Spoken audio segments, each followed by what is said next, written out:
Pai do Senhor Jesus, seja mais uma vez bem-vindo ou bem-vinda ao canal do Estudo Bíblico José Carlos Maciel. Meu nome é José Carlos e para mim é um prazer ter você aqui inscrito no nosso canal.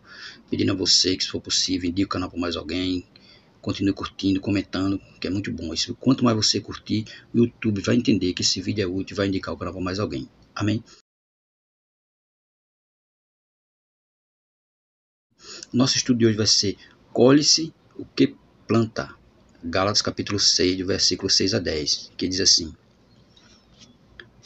E o que é instruído na palavra, reparta todos os seus bens com aquele que o instrui. Não erreis, Deus não se deixa escarnecer, porque tudo que o homem semear, isso também se fará. Porque o que semeia na sua carne, na carne se fará a corrupção, mas o que semeia no Espírito, do Espírito se fará a vida eterna. E não nos cansemos de fazer o bem, porque a seu tempo ceifaremos, se não houvermos desfalecidos. Então, enquanto temos tempo, façamos o bem a todos, mas principalmente aos domésticos da fé. Amém? Nosso estudo hoje, colhe-se o que se planta. Gálatas capítulo 6, versículo 6 a 10. Nossa introdução ela vai dizer assim: o apóstolo Paulo está chegando ao término de sua carta. Seus temas principais já foram apresentados. O que resta agora são algumas advertências finais. Com este propósito, observamos no texto em apreço o grande princípio da semeadura e da colheita, apresentando no verso 7. Não se deixem de enganar, de semeadura e da colheita, apresentado no versículo 7. Né? Não se deixe enganar, de Deus não se zomba, pois o que o homem semear, isso também colherá. Se planta o bem, colhe o bem. Se planta o mal, colhe o mal. Este é um princípio de ordem e coerência que se acha escrito nas escrituras sagradas e que serve para todas as áreas da vida. A colheita depende do que o agricultor semeou. Se um homem é fiel e zeloso em sua semeadura, então pode guardar uma boa colheita. Por outro lado, quem cultiva o mal e semeia a maldade, isso também colherá. Jó 4, verso 8. Este princípio é uma lei divina e imutável, com o objetivo de enfatizá-lo. Paulo o inicia com uma ordem: não vos enganeis. É uma declaração. Não se zomba de Deus. Não se zomba de Deus. Ninguém pode zombar de Deus. Muitos aí têm zombado de Deus e têm pagado um preço muito alto. Então o texto lido gira em torno do princípio revelado no versículo 7. E existem três esferas da experiência cristã nas quais Paulo vê o princípio operando. Primeiro, no ministério pastoral, versículo 6. Mas aquele que está sendo instruído na palavra, faça participante de todas as coisas boas aquele que o instrui. Alguém que está aprendendo o evangelho, seja a instrução, seja particular ou pública, o princípio é o mesmo. Aqueles que estão sendo instruídos na palavra devem ajudar a sustentar o seu mestre. O ministro do evangelho semeia a boa semente da palavra de Deus e colhe o sustento.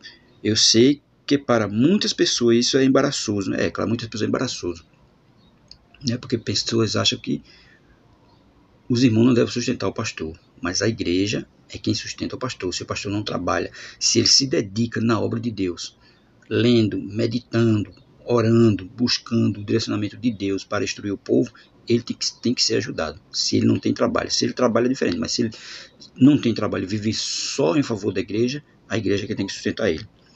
Continuando vai dizer: mas o princípio bíblico é lembrado várias vezes. O Senhor Jesus disse que digno é o trabalhador do seu salário, referindo-se aos discípulos que saíram em missão. Lucas capítulo 10, verso 7.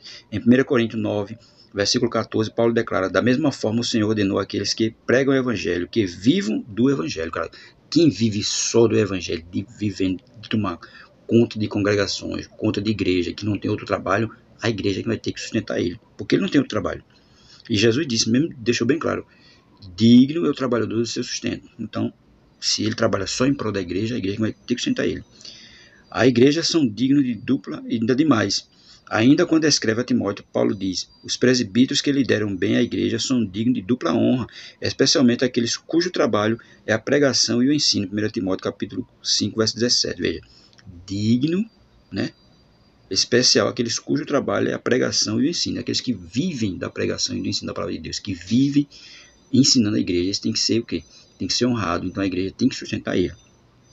Então, aquele pastor que se dedica em tempo integral no estudo e da pregação da palavra com todas as suas forças e meios, procurando atendê-la e aplicá-la para receber da igreja o seu sustento. Este é um princípio bíblico. Por isso, Martinho Lutero disse: é impossível que um homem trabalhe dia e noite para ganhar o seu sustento e ao mesmo tempo se dedique ao estudo das sagradas letras, como exige o seu ofício, é claro, porque se ele for trabalhar no serviço secular e trabalhar na igreja, vai ficar muito difícil para ele, porque ele vai ficar sobrecarregado. E como ele vai poder ler a palavra, meditar na palavra, estudar a palavra para depois aplicá-la para a igreja? Não tem como. Vai ficar uma vida muito corrida. Então, ele tem que, ou ele vive só da igreja, em prol da igreja, ou ele vive em prol do seu trabalho secular. Tem que saber distinguir isso aí, porque senão fica muito difícil. Continuando, vai dizer: precisamos reconhecer que existem os pastores mercenários, outros que comercializam a fé e adulteram a palavra de Deus, pilantras escondidos atrás de um paletó, gananciosos que querem ter suas próprias igrejas e que são desprovido de conhecimento bíblico e de caráter. O problema é que todos os pastores são colocados no mesmo patamar, é claro. Existem pessoas corruptas no meio da igreja. E por conta dessas pessoas corruptas, todos pagam. Mas a gente tem que saber separar quem verdadeiramente é homem de Deus e quem verdadeiramente não é. Porque existem os mercenários. Existem aqueles que estão no meio da igreja só para querer usurpar a gordura da igreja. Ele não está preocupado com as ovelhas, ele não está preocupado com o rebanho, ele está preocupado só com o bem-estar dele mesmo. Por isso que ele diz: mas também existem os pastores que buscam viver uma vida de honra, que honra a Deus, que se dedicam na palavra, que buscam conhecimento bíblico e teológico para transmitir a boa semente nas mentes e corações do rebanho de Jesus Cristo. Então, esses são dignos e podem esperar a sua subsistência material. É claro, eles são dignos, porque tem pessoas dignas, homens de Deus, que vivem em prol da obra de Deus, que vivem para proclamar a palavra de Deus, que não são mercenários, são pessoas que se preocupam com as ovelhas, que oram por elas, que choram, que sofrem. Tem esses pastores ainda no mundo. Claro que no meio desses também tem aqueles que não se importam com nada, estão preocupados só com o seu bem-estar. E é aí que nós temos que saber dividir quem verdadeiramente é homem de Deus e quem não é. Mas isso a gente sabe que também existe nos dias atuais. Colhe-se o que se planta na santidade cristã, no versículo 8, ele vai dizer aí: porque o que semeia na sua carne se fará corrupção, mas o que semeia do Espírito se fará vida eterna. Quem semeia para a sua carne, da carne colherá destruição, mas quem semeia para o Espírito, do Espírito colherá vida eterna. Esta é a outra esfera na qual opera o princípio da semeadura e colheita. Paulo retorna ao tema da carne e do Espírito, mas aqui em Gálatas 6, a vida cristã é comparada a um campo de batalha, e a carne e o Espírito são dois campos, em que, comparada a um campo de batalha, em que nós semeamos. A nossa colheita dependerá de onde e o que nós semeamos, é claro, vai depender, é um campo de batalha, mas vai depender do que nós plantamos, né? A nossa colheita dependerá de onde e o que nós semeamos. No versículo 8, apresenta dois tipos de semeaduras possíveis, isto é, semear para a carne e semear para o Espírito. Veja que deixa bem claro: semear para a carne e semear para o Espírito. O que é semear para a carne? É trabalhar para ela. Em vez de crucificá-la, as sementes são os pensamentos e atos. Toda vez que permitimos que a nossa mente abrigue um ressentimento, entrenha uma fantasia impura, estamos semeando para a carne. É claro, quando tem fantasias impuras, ressentimento, amargura, então ele está semeando para a carne. Toda vez que assumimos um risco que cria dificuldade para o nosso autocontrole, estamos semeando para a carne. Há cristãos que semeiam para a carne todos os dias e ficam se perguntando por que não colhem santidade. A santidade é uma colheita, é claro, porque ele está preocupado só em botar pensamentos impuros no coração dele, em vez de semear, de colocar coisas boas, coisas agradáveis a Deus, em vez de colocar a palavra. É por isso que só semeia, nada dá certo na vida dele. O que é semear para o Espírito? É o mesmo que andar no Espírito, é buscar as coisas de Deus e pensar nelas, coisas lá do alto, não é as terrenas. Através dos livros que lemos, as pessoas que andamos e o lazer que buscamos, podemos semear para o Espírito, tá vendo? Gálatas capítulo 3, versículo vai dizer: se já estás crucificado com Cristo, buscar as coisas que são do alto e não as coisas terrenas. Então tem gente buscando coisa terrena, por isso que ele não está semeando para o Espírito. Devemos ainda ler a Bíblia e orar sempre, realizar o culto doméstico, participar dos cultos junto com os outros servos de Deus. Tudo isso é semear para o Espírito. Os resultados são apenas lógicos. Se semearmos para a carne, da carne colheremos corrupção. Vai haver um processo de declínio moral. Se, por outro lado, semearmos para o Espírito, vamos colher vida eterna. A comunhão com Deus vai se desenvolver agora até que alcance a sua plenitude na eternidade. É claro, porque quando nós estamos semeando para o Espírito, nós estamos se aproximando cada vez mais de Deus, cada vez mais de Jesus. Mas quando nós estamos semeando para a carne, nós estamos nos afastando cada vez mais dele. E provavelmente o Espírito Santo já se retirou de nossa presença. Então nós temos que ter cuidado. Vamos semear para o Espírito. Colhe-se o que se planta na vida, né, na vida prática do crente.